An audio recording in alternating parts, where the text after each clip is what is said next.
Hey YouTube, it's Archangel, bringing you guys another update on my biocube. The first thing that you'll probably be able to notice is that my glass is clean. Finally, I've done my tank maintenance, I've cleaned the glass, done my water change, and the tank is doing awesome. One thing you might be able to notice right away after the glass is that I actually changed the mode on my MP10. Gives a kind of a swaying motion to the anemone, which I really like. To do that, what I did was I got on my MP10 EcoSmart driver over here, and I went to short pulse mode. I set the wave I liked in short pulse mode, and then I went to nutrient transport mode because I wanted to use this mode, not short pulse mode.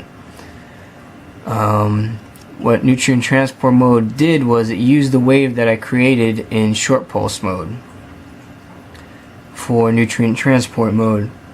And the difference between the two is that it's going to use the wave that it's using in here, but after I don't know how long, it changes the setting to a constant power setting to push whatever it's suspended in the water column over into the filter to get it out of the tank and then eventually filtered out.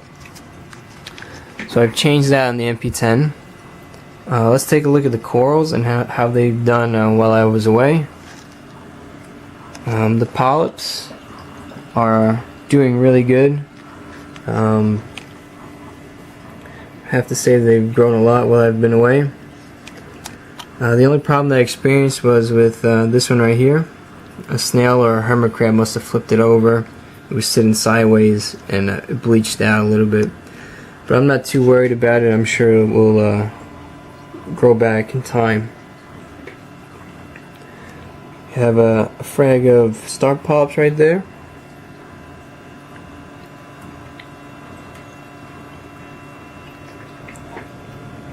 Over here the toadstool is not fully open yet.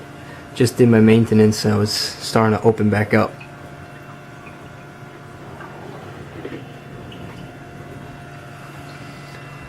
While I was on vacation, I've had a lot of hair algae grow in the tank. I was thinking about getting an emerald crab to help me get rid of the algae. So that was a quick tour of the tank. Let's take a look at the sump area. Just a quick zoom on the reef keeper light. pH is in at 8.2. That's where I like it to stay, above 8.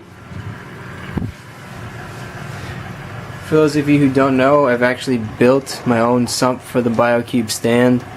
I searched everywhere and not one website has a sump that actually will fit within this small space, so I took it upon myself to build my own.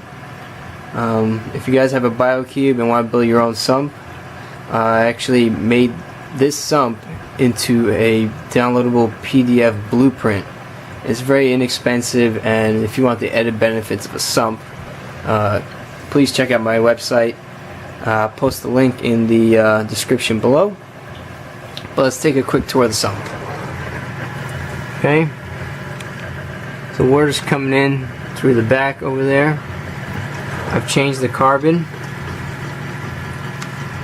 in my media basket that I made, and I've also changed the filter pads over there because they were kind of gross. Okay. My Chaeto has exploded while I've been on vacation, so that's a good sign right there. I've done my maintenance on my skimmer, cleaned out the cup, cleaned out the neck, and hopefully it'll produce some nice skimmate now. And lastly, in the last chamber, I have my return pump for the tank and the return for the chiller. And probably the most important piece while I was on vacation was this float switch right here. It's my low level water sensor. Once the water got low in the tank, it set off an alarm which pumped water into the tank and prevented it from running dry, which is great. Gives me a little bit more peace of mind while I'm on vacation. Let's move over towards the chiller. You can see I have my chiller set up right here. It's connected to the PC4 above. And I've removed the 10-gallon tank that I had over here on the side and put the original bucket I had back there, so it would take up less space in my room. A couple more things, guys. If you guys want, I have a couple pH buffers over here that I don't use. One is the Aquavitro and the other one is the Seachem. If anybody wants it, please send me a private message and I'll be more than happy to send it to you. And lastly, I went to my local fish store and I picked out the Kent Marine 2-part Nano Reef supplements. I wanted to try it out, see what if it has any benefits for my tank. Basically, part A is mostly essential elements: calcium, magnesium, strontium, and things like that important to your nano reef. And part B is the balanced buffer to part A, which increases the alkalinity and maintains a stable pH.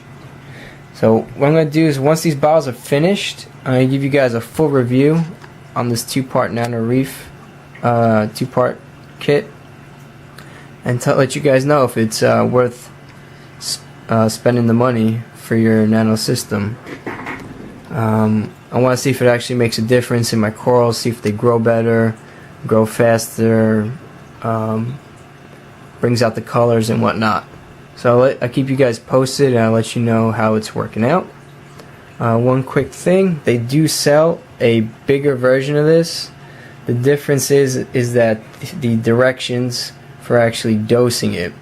For this, they tell you it's 8 drops for every 4 gallons, and for the bigger bottles, it doesn't say Nano Reef on it, the bigger bottles. So it's for larger tanks, and the dosing, it's like, I don't know, it's like 2 milliliters for every 40 gallons or something like that. So this one's specifically made for nano reefs. And saying that, that concludes this update. So I'll catch you guys later.